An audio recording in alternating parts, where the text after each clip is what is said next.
हरिद्वाससं नीलमेघावभासं रमामन्दिरं सुन्दरं चित्प्रकाशम् वरं त्विष्टिकायां समन्यस्तपादं परब्रह्मलिङ्गं भजे पाण्डुरङ्गं।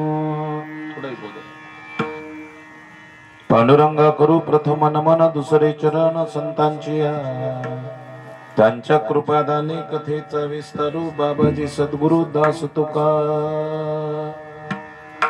योऽन्त प्रविशमवाचमिमां प्रसुप्तां सञ्जीवयत्यखिल शक्तिधर स्वधाम्ना अन्यांश्च हस्तचरणे श्रवणात्वगादीन् प्राणान् नमो भगवते पुरुषाय तुभ्यम्।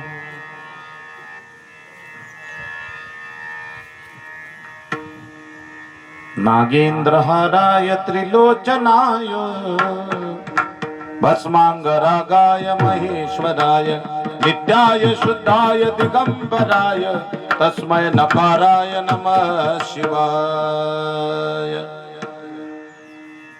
जयांचे केल्या स्मरण होय सकळ विद्येचे अधिकरण तीच वंदू श्री चरण श्री गुरूंचे ते नमस्कार आता विवेकाने जाणे सुघटित समाजा टिकविले महासिद्धांताचे गूढ रसिकत्व उकलिले लसित तर विला श्रीमद्धार्मिक तया ज्ञानी शाते विमलमतीने मंगल करू।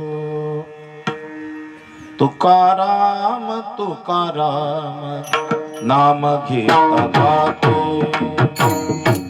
नाम घेता पापे नाम घेता पापे तुकाराम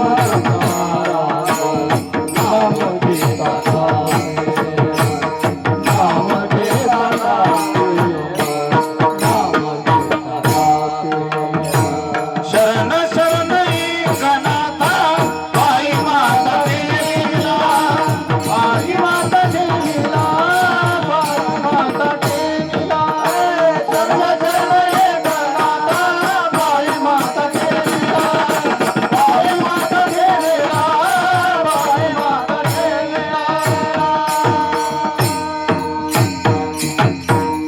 आता हृदय आपले चौफाळून या भले वरे बैसो पावले श्री गुरूंची ती नमस्कार आता प्रस्तुत कीर्तन रूपी सेवेकरिता उपस्थित केलेला अभंग माऊली महावैष्णव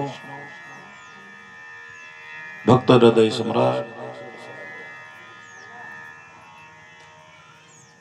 वारकरी संप्रदायाच्या इमारतीच्या कलशस्थानी विराजमान असणारी महान विभूती उपमेन जिथं लाजावं असं अनुपम्य ज्यांचं स्वरूप शब्द प्रभू भक्त हृदय सम्राट श्रीमंत श्री जगद्गुरु तुकोबाराय तुकोबारायांचे लहाने बंधू थोडा आवाज दे कान्होबाराय आणि या कान्होबारायांचा गोड सुंदर देवाच्या मोठेपणाचं वर्णन परमात्माचा दिव्यपणा देवाच्या कार्याचा परिचय भगवान श्रीकृष्ण परमात्माच्या लीला परिपूर्ण अर्थानं सांगत असताना गोपिका गवळणी ह्या भगवंताच्या प्रेमाचं भांडण त्या देवासोबत कसं करतात त्या प्रेमाच्या भांडणाचं वर्णन या आजच्या अभंगातून केलेलं आहे। भांडणात सुद्धा प्रेम असतं का हे भक्ताकडून शिकावं हे शिक्षण हा परिचय या अभंगातून आज कान्होबाराय सर्वांना करून देतात।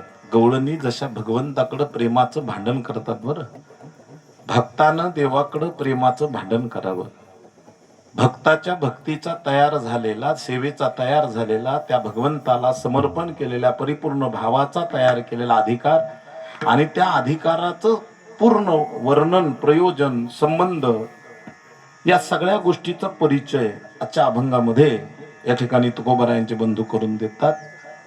त्या गवळणी सरळ सरळ सांगतात आम्हाला मोठेपणा त्या देवाच्या वेद पुराण शास्त्र या सगळ्यांनी त्याचा मोठेपणा आम्हाला सांगू नये कारण त्याने काय केलेलं आहे तर त्याने काय काय केलं हे आम्ही जवळून पाहिलेलं आहे। काय त्याचा मोठेपणा सांगता त्याने पहिलं काम केलं चोरून दही दूध तूप लोणी खाल्लं चुरा चुरा कर माखन खायो असं कोणी आहे का बरं त्या चोराचं वर्णन केलेलं जगात एकमेव चोर असा आहे ज्याचं वर्णन सगळ्या पुराणानं शास्त्रानं वेदानं केलं त्या चोराचं नाव आहे भगवान श्रीकृष्ण परमात्मा। चोराच्या पुढे आधी लिहिल्या जातं कुप्रसिद्ध. एकमेव जगात चोर असा आहे त्याच्याकडे जगात सुप्रसिद्धता आहे, कीर्ती आहे, तो भगवान श्री कृष्ण परमात्मा. विठ्ठला विठ्ठला.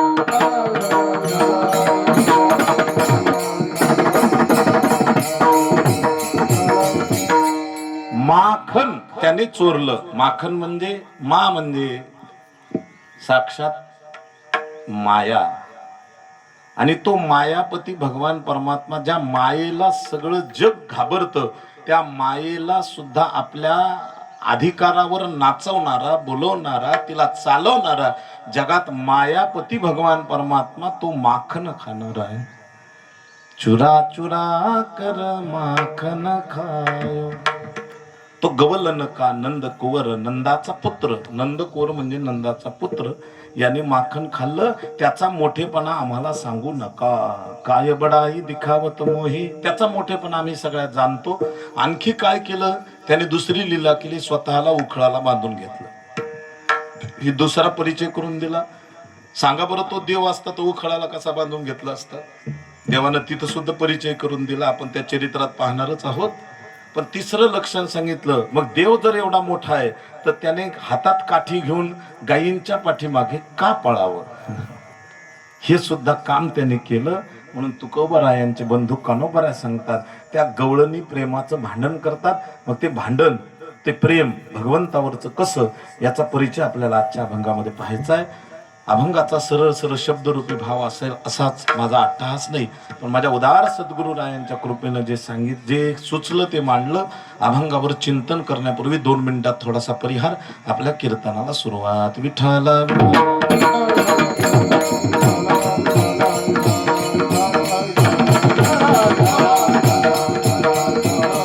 विठ्ठला विठ्ठला विठ्ठला.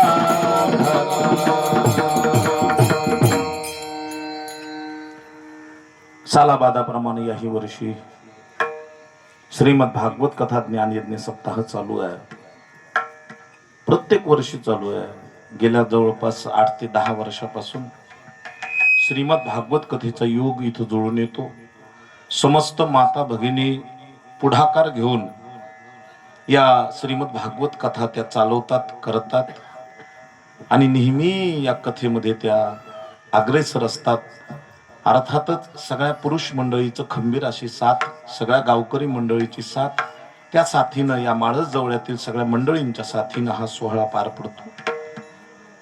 यावर्षी मुद्दाम चारधाम यात्रेचा हा सोहळा निमित्त आणि ही संपूर्ण धुरा ज्यांनी चारधाम यात्रा पूर्ण केली त्या परिवारानं आपल्या खांद्यावर घेतली. अगदी पूर्ण खांडे पाटील परिवार यांच्या माध्यमातून हा सोहळा इथं होतोय. सगळेच त्याच्यामध्ये आले, आथपासून इथेपर्यंत सगळे. यावर्षी हा सोहळा होण्याचं कारण निमित्त मी कथेमध्ये सांगितलं, पुन्हा कीर्तनात सांगतो. श्रीमती मोहराबाई भगवान दादा खांडे काकूंच्या चारधाम यात्रेच्या निमित्तानं, त्याचबरोबर परमार्थिक स्नेही सौ मैना काकू, मोहनरावजी खांडे, या उभयता दाम्पत्याचा जो चारधाम यात्रेचा उत्सव सोहळा पूर्ण झाला, त्या सोहळ्याचं व्रत उद्यापन करण्याचं मानस मनामध्ये होतं. आणि या अनुषंगानं आजची ही सेवा श्रीमद भागवत कथा 7 दिवस पूर्ण झाली. आज काल्याच्या कीर्तनानं त्या कथेचा सगळा समारोप आहे. या उभयता दाम्पत्यानं आणि काकूंनी अगदी हा सोहळा पूर्ण उद्यापनाचा हा मोठा सगळ्या परिवाराच्या माध्यमातून केला. अगदी आमचे मोहनराव, ईश्वर भाऊ, त्याचप्रमाणे अनिल बाप्पा असतील, महादेव बाप्पा, अनिल बाप्पा, त्याचप्रमाणे सगळं परिवार, या सर्वांच्या माध्यमातून, खांडे परिवाराच्या माध्यमातून हा सोहळा मोठ्या उत्साहात, समाधानात पार पडतो आहे. आज उपस्थित सर्व भजनी मंडळ, समस्त ग्रामस्थ मंडळी, भजनी मंडळ म्हाळस जवळा, परिसरातून आलेली तिन्ही गावातून मंडळी, पिंपळगाव मजरा असेल, म्हासापूर असेल, अगदी आपल्या या पलीकडची वस्ती हरिभक्तपरायण नागोराव महाराज असतील, त्यांचे बंधू जनार्दन महाराज असतील, एकनाथ महाराज असतील, हरिभक्तपरायण बाबासाहेब महाराज मते महाराजांची उपस्थिती, हरिभक्तपरायण दत्ता महाराज गिरी महाराजांची उपस्थिती, हरिभक्तपरायण आमचे नानांची उपस्थिती, श्री हरिभक्तपरायण गायनाचार्य पैठण येथून आलेले आपल्यासोबत 7 दिवस ज्यांनी सेवा केली अशा अर्जुनजी महाराज भांगळ महाराजांची उपस्थिती असेल, सगळेच महाराज मंडळी, श्री हरिभक्तपरायण मुरली महाराजांची उपस्थिती असेल आणि आता बाकीचे सगळे गावातलेच आहेत ना, आता सगळे गावकरी मंडळी सर्वांची उपस्थिती, भव्य दिव्य असा हा कीर्तनाचा सोहळा. विनेकरी दादा ज्यांच्या मृदंगातून साथ आहे आपल्याला, श्री हरिभक्तपरायण मृदंगाचार्य गोड ज्यांची कथेलाही साथ, आज कीर्तनातही साथ, असे श्रीकृष्ण महाराज चौहान महाराजांची उपस्थिती असेल. पंचक्रोशीतील आलेले सगळे मान्यवर, सगळ्या क्षेत्रातील पाहुणे मंडळी, दोन्ही परिवारावर नितांत प्रेम करणारे सगळ्या क्षेत्रातील पाहुणे मंडळी, सगळ्यांची उपस्थिती. मुद्दाम आज कथेला, कीर्तनाला सगळ्यांची उपस्थिती आहे. आपल्या या सोहळ्याकरता आणि कीर्तनाकरता सगळ्या क्षेत्रातील आलेल्या मान्यवरांचं विनम्र असं अभिवादन करून या परिवाराच्या वतीनं स्वागत करतो आणि माझ्या या कीर्तनाला या ठिकाणी सुरुवात करतो. विठ्ठला विठ्ठला विठ्ठला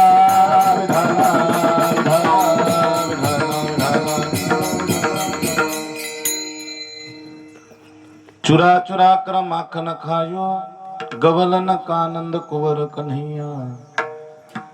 या सगळ्यांना आवाज देण्याचं काम, व्यवस्था आमच्या माऊलीची मंडप व्यवस्था मोहिनीराज भगवंताच्या कृपेनं ही मंडप व्यवस्था माऊलीनं लावलेली, त्याचा आवाज सर्वांना या ठिकाणी पोहोचतोय आणि सर्वांच्या उपस्थितीमध्ये हा सोहळा आनंदात पार पडतोय. भगवंताला प्रार्थना केली, देवाला प्रार्थना केली. या विठ्ठला विठ्ठला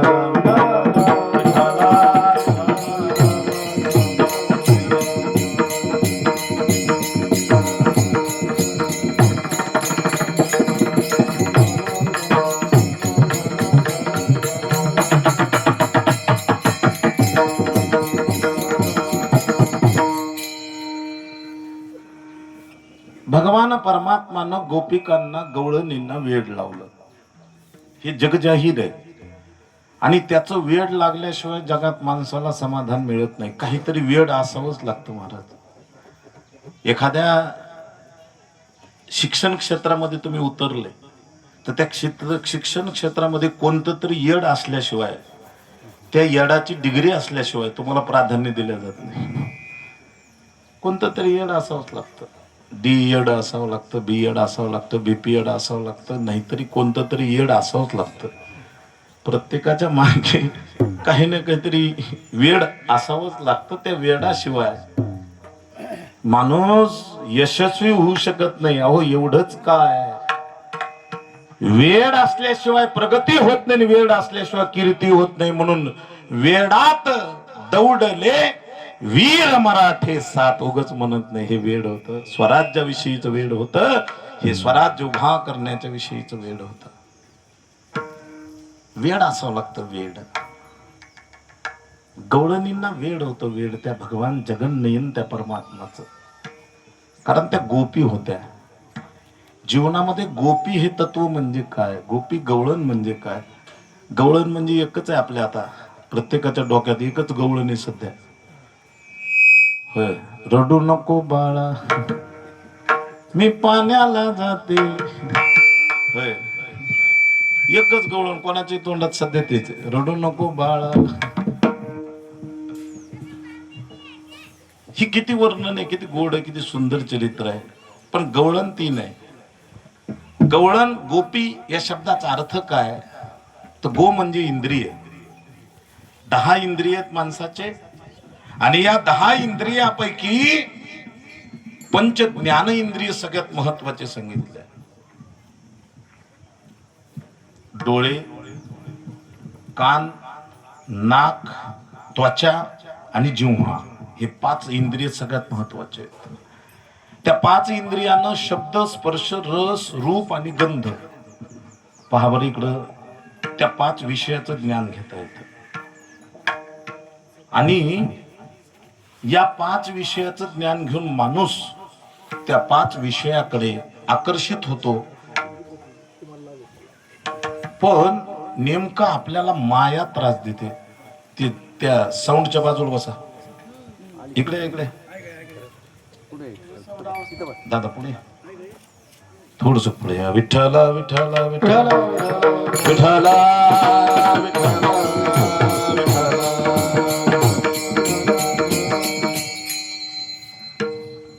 पंच ज्ञानेंद्रिय महत्वाचे आहे, आणि या इंद्रियानं विषय भोगाकडे धावणं फार महत्वाचं आहे. पण ते विषय मर्यादित असले पाहिजे.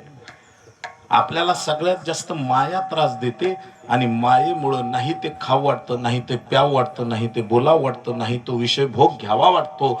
या भोगामुळे आपला विषय चालला. गोपी या शब्दाचा अर्थ काय? गो म्हणजे इंद्रिय, पी म्हणजे पिणाऱ्या. 10 इंद्रियानं भगवंताच्या भक्तीचा रस ज्या पितात, थोडा वाचतो, भगवंताच्या भक्तीचा रस ज्या पितात ना, त्या नेहमी त्याच्याकडे आकर्षित आहेत. त्याचं नाव गोपी आहे. म्हणून गोपी एक वृत्ती आहे. गोपी म्हणजे एक स्त्री नाही, गोपी म्हणजे एक वृत्ती आहे. त्या वृत्तीनं परमार्थाचा आनंद माणसाला घेता येऊ शकतो. म्हणून देवाकडे एवढीच प्रार्थना करावी की आम्ही गोपी व्हावं, आम्ही गोपी व्हावं, गोपी बनावं. गोपी म्हणजे स्त्री नाहीये, गवळण म्हणजे एखाद्या स्त्रीचं स्वरूप नाहीये. गवळण, गोपिका म्हणजे अंतःकरणातली वृत्ती आहे. जसं स्त्रियांचा जरी जीव असला तरी त्याला पुरुषलिंगीच संज्ञा आहे. जीव हा पुरुषलिंगीच संज्ञा आहे. तसं पुरुषांची वृत्ती ही पुरुष जरी असला तरी वृत्ती ही स्त्रीलिंगी आहे, म्हणून तिला स्त्रीलिंगी शब्द वापरला. म्हणून ह्या वृत्तीला परमात्माकडे आकर्षित होण्याची भावना तयार होणं म्हणजे गोपी बनणं. आणि ह्या 10 इंद्रियानं भक्तीच्या रसामध्ये ओतप्रोत भरणं. त्या गोपी त्या परमात्मामध्ये एवढ्या एकरूप होत्या, एवढ्या एकरूप होत्या की त्यांना दुसरं काहीच आठवत नाही, फक्त भगवान परमात्मा. एवढ्या वेड्या झाल्या, एवढ्या वेड्या झाल्या. अचानक भगवान परमात्मानं जसं एखादा झोपीत धोंडा टाकावा तसं भगवंतानं सांगितलं, मला नेण्याची व्यवस्था करा. भगवंतानं देवर्षी नारदाकडे गेले. नारदाला सांगितलं, नारदजी माझं तुम्ही या गोकुळातून नेण्याची व्यवस्था करा, मला इथं ठेवू नका. नारदजी महाराज कंसाकडे गेले. कंसाला सांगितलं शत्रूला आणावं, तो लहान आहे तोपर्यंत मारता येईल, मग त्याला आणायला कोण जाईल? तुझ्या जवळ अक्रूर आहे, अक्रूराला पाठवावं. नवं असल्यामुळे ते सुटायला लागले. विठ्ठला विठ्ठला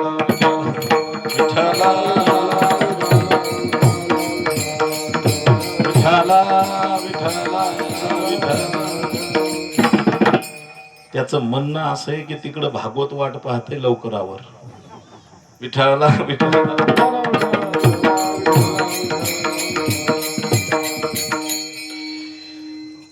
विषय चालला होता आपला, फार गोड आणि फार दिव्य. बरं, काय काय विषय? नारदाला सांगितलं अक्रूराला पाठव. अक्रूर निघाला आणण्याकरता देवाला, आणि अक्रूर देवाला नेण्याकरता आला. अक्रूरच असावं लागतं, त्याच्याशिवाय भगवंताच्या जवळ जाता येत नाही. अक्रूर, क्रूर म्हणजे रागावणे. देवाजवळ जाण्याकरता अक्रूरच असावं लागतं. म्हणजे कधीतरी माणसाला राग अनावर झाला ना तरी देखील त्याच्या चरणाच्या जवळ तो राग संपवून टाकावा लागतो. आयुष्यभर जाणारा राग आहे माणसाला. अग्नी एकदाच जाळतो पण आयुष्यभर जाळतो, त्याचं नाव राग आहे. एखाद्याला पहा तुम्ही, लोक जे चांगलं घ्यायचं ना परमार्थातलं ते कधीच जवळ ठेवणार नाही. भागवतात काल काय निघालं होतं एवढं जर विचारलं ना बऱ्याच लोकांना सांगता येणार.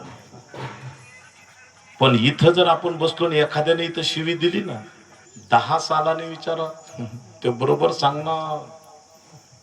बरोबर सांगणार. आमकं कीर्तन चालू होतं त्या कीर्तनात जाऊन बसलो पटलंच नाही शिवी दिली अजून माझ्या तोंडपाठ आहे. प्रपंच हा माणसाला मनात ठेवायची सवय आहे आणि परमार्थ हा फक्त कानावर ठेवायची सवय आहे.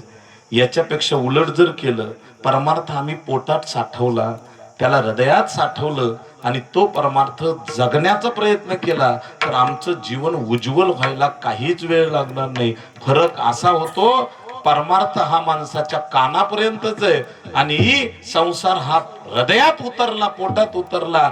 तोच प्रपंच कानावर ठेवला आणि हृदयात जर महाराज ठेवलं ना तर गोपी बनता येतं. या महाराज गोपी बनता येतं. म्हणून मी सांगतोय काय सगळ्यात महत्वाचा गवळणीनं कानावर प्रपंच ठेवला फक्त कानावर. म्हणून तो गोपिकांचा भाव एका ठिकाणी सांगितला जातो. तुकोबार आहे गोपिकांचा भाव सांगतात.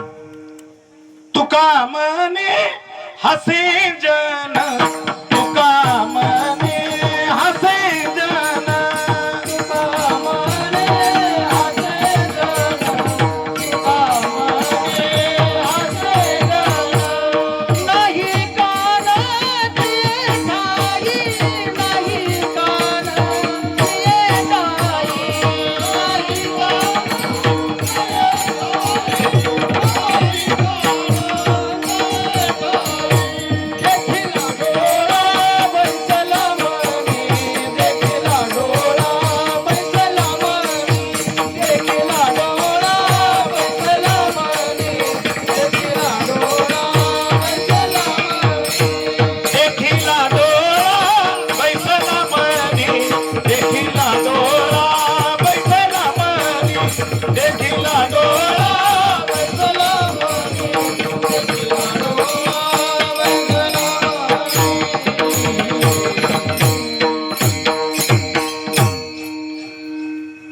तुका मने हसे जन तुका मने हसे जन.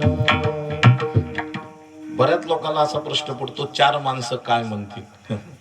काही लोक 4 माणसामुळे घराच्या बाहेर सुद्धा निघायला कमी करतात. नको 4 माणसं काय म्हणतील.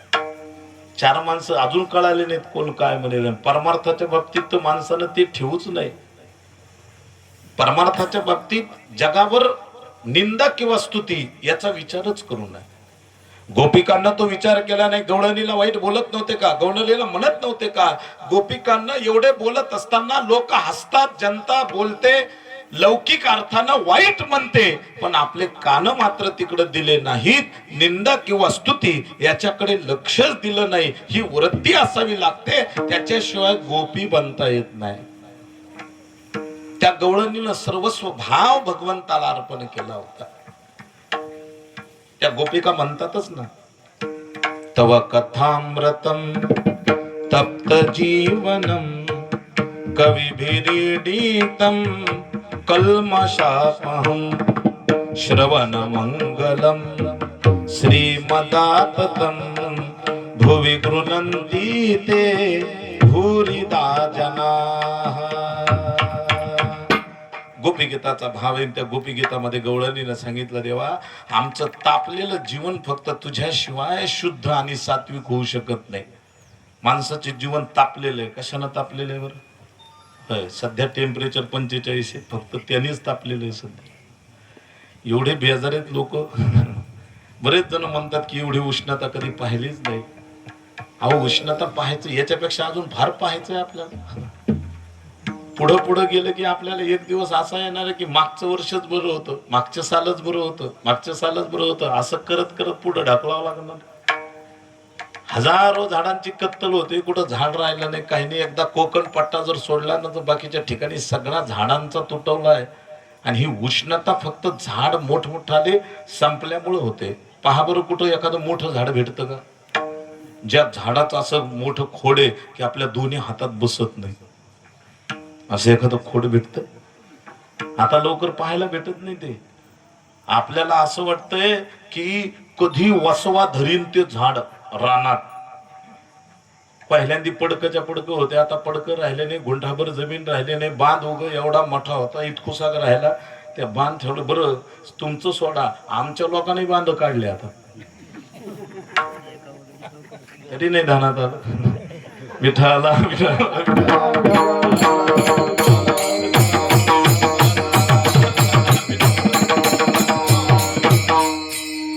ते तरी केवळ माघारात. हे सगळ्या गोष्टी सगळ्या कमी झाल्या बरं, हे सगळ्या गोष्टी कमी झाल्या, सगळ्या गोष्टी वाढत या झाड तोड याने तयार झालेलं हे नैसर्गिक संकट आहे. एवढी हिट म्हणजे नैसर्गिक संकट आहे.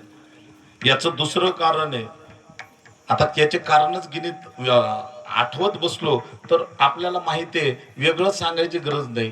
पण शेवटी निसर्ग आहे, निसर्गावर मात करून जगात यशस्वी होता येत नाही. म्हणून निसर्गाचा समतोल सांभाळणे ही थोडी का होईना प्रत्येकाची जबाबदारी, ती प्रत्येकानं सांभाळावी आणि प्रत्येकानं ती जपावी. म्हणून निश्चितच नुसतं झाडं लावा नाही, झाडं लावा, झाडं वाढवा, झाडं जगवा आणि ते मोठं होईपर्यंत त्याचं संरक्षण करा. ही गरज आहे. त्याच्याशिवाय उष्णता कमीच होऊ शकत नाही. जगात उष्णता कमी करण्याचं एकमेव साधन आहे ते म्हणजे झाडं वाढले पाहिजेत. झाडं वाढले की उष्णता कमी होते. कारण प्रदूषण बाहेर घालण्याचं, कमी करण्याचं काम झाडांचं आहे. ऑक्सिजन तयार करण्याचं काम झाडांचं आहे. ज्याला त्या निसर्गात असणारा सगळ्या वाईट प्रवृत्ती घालवण्याचं काम आहे. माणसाचं जीवन तापलेलं आहे. हा ताप सामान्य आहे, हा ताप सामान्य आहे. Degree Celsius 45 degree Celsius 46 degree Celsius मध्ये जरी तापलो तरी हा सामान्य ताप आहे. या तापापेक्षा माणसाचं जीवन सगळ्यात मोठं तापलेलं आहे. त्या तापाचं नाव आहे आध्यात्मिक, अधिदैविक, अधिभौतिक. रोगराईचं दुःख दैवयोगानं येतं. दैवयोगानं परमार्थाकडे माणसाचे आकर्षण लवकर तयार होत नाही. देवधर्म माणसाला करा वाटत नाही. मन शांत बसत नाही. कोणाचं मन शांत आहे हो? पहा तुम्ही, पाहुणे कोणत्याही कार्यक्रमात जातात, कधी जातात? ज्यावेळेस 10 मिनिटं शिल्लक राहतात. कशाला? विठाला विठाला विठाला.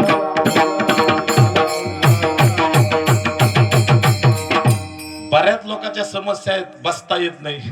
बऱ्याच लोकांच्या समस्या आहेत, उष्णता जास्त आहे. बऱ्याच लोकांच्या समस्या आहेत, मन स्थिर राहत नाही. सगळ्यात मोठी समस्या आहे मनाची आवडच परमार्थ राहिली नाही. ही सगळ्यात मोठी समस्या आहे. हा ताप आहे.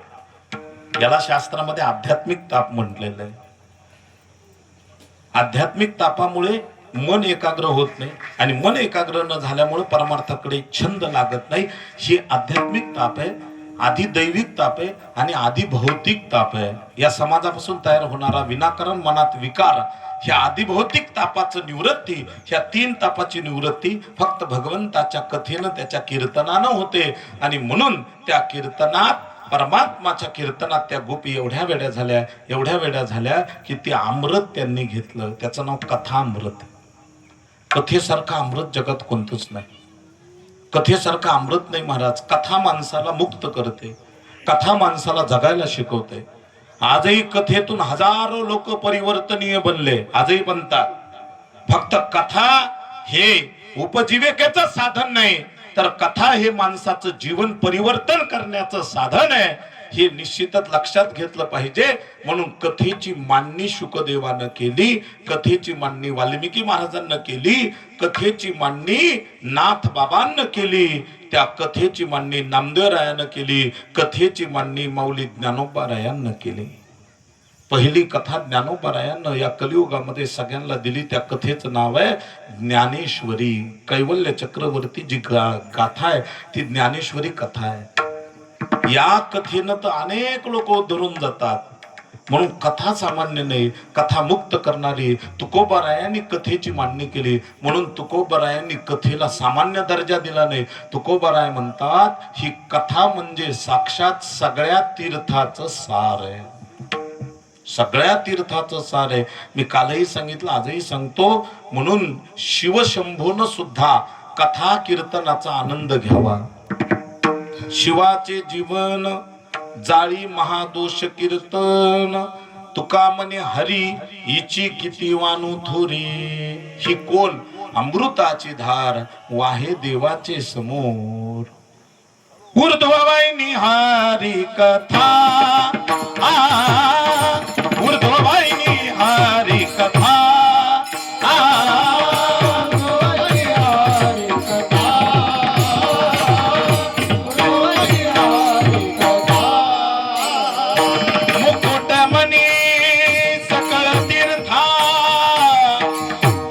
मुकुट मनी सकळ तीर्था हरी कथा ऊर्ध्ववाहिनी हरी कथा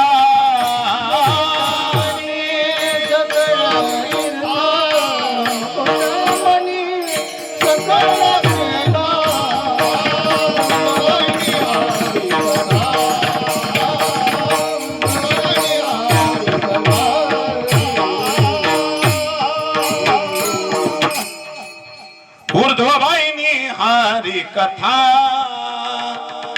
ऊर्ध्ववाहिनी वरच्या दिशेने वाहणारा प्रवाह ज्या कथेचा आहे त्याला भागवत कथा, त्याला रामकथा आणि त्याला परमात्माची उज्ज्वल कथा म्हणतात. आणि माणसाच्या व्यथा दूर करणारी चरित्र. पण नेमकं माणसाला अनेक ठिकाणी गेलं तर कधीच झोप येत नाही, डोळा लागत नाही. कथेत आल्यावर डोळा लागल्याशिवाय राहत नाही. एक बाबा मला म्हणले, महाराज तुमची कथा एवढी गोड एवढी गोड आहे. मी म्हणलं वा वा बरं झालं तुम्हाला आवडली. ते म्हणले कथा फार गोड आहे. मी म्हणलं का गोड आहे? ते म्हणले घरी झोपेची गोळी घेतली तरी झोप लागत नाही, तुमच्या कथेत आल्यावर डोळा थांबत नाही. मी म्हणलं झोपायला का नाही याचा आला शीतळ शांतीचा वार, वा आला शीतळ शांतीचा वार, तेने सुख झाले या शरीरात. वा वा वा वा. फेटला पातकांचा थारा, कळी काळाशी धाक दरारा. वा वा वा वा. कळी काळाला धाक दरारा जिथं असतो त्याचं नाव आहे कीर्तन. तिथं फक्त शांत वारा येतो. याचा अर्थ आहे संसारात तुम्ही किती फिरा तिथं शांतताच नाही, नेहमी वसवसच आहे. संसाराच्या तापे तापलो मी देवा,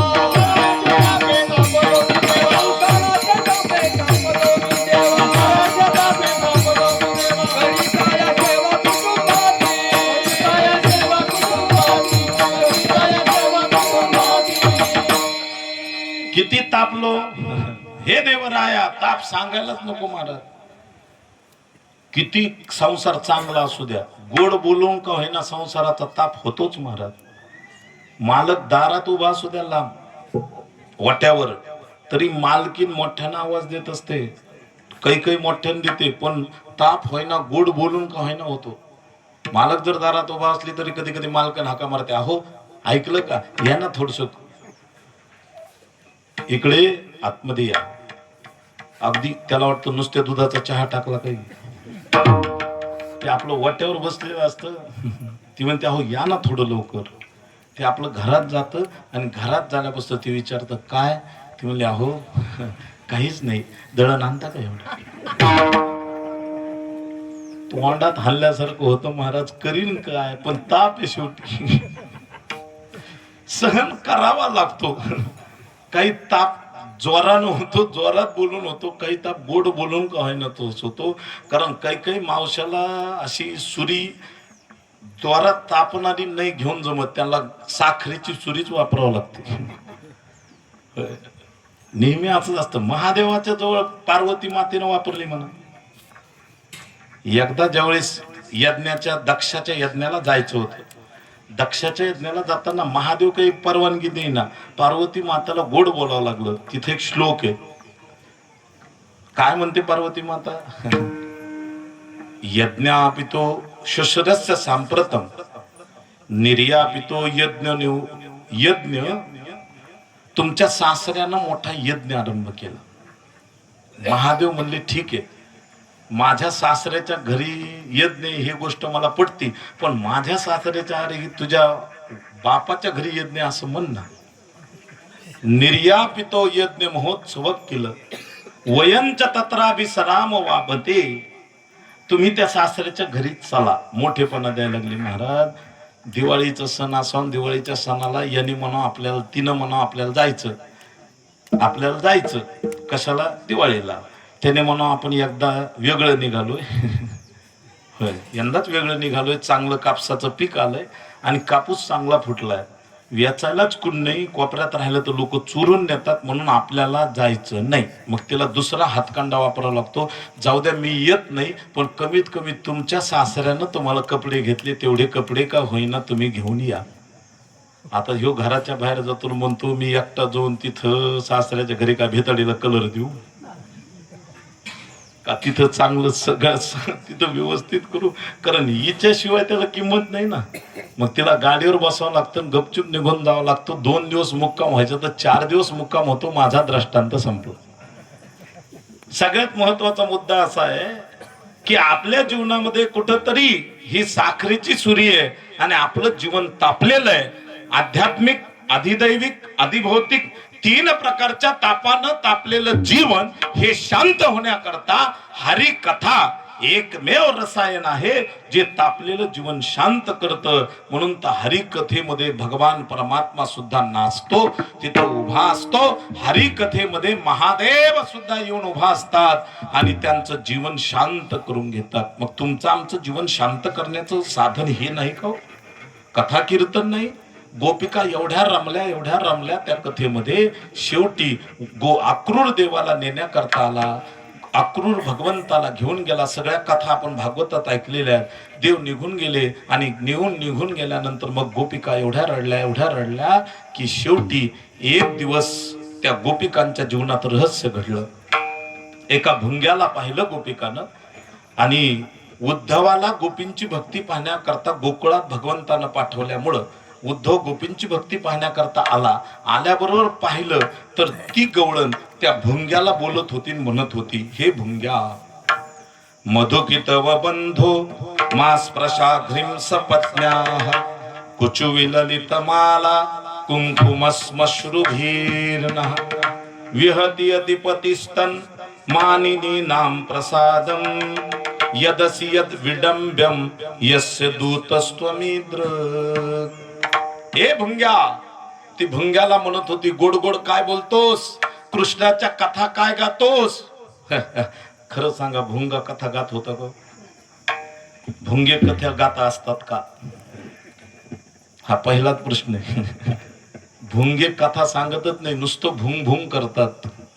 असे बरेच भुंगे आहेत. विठाला विठाला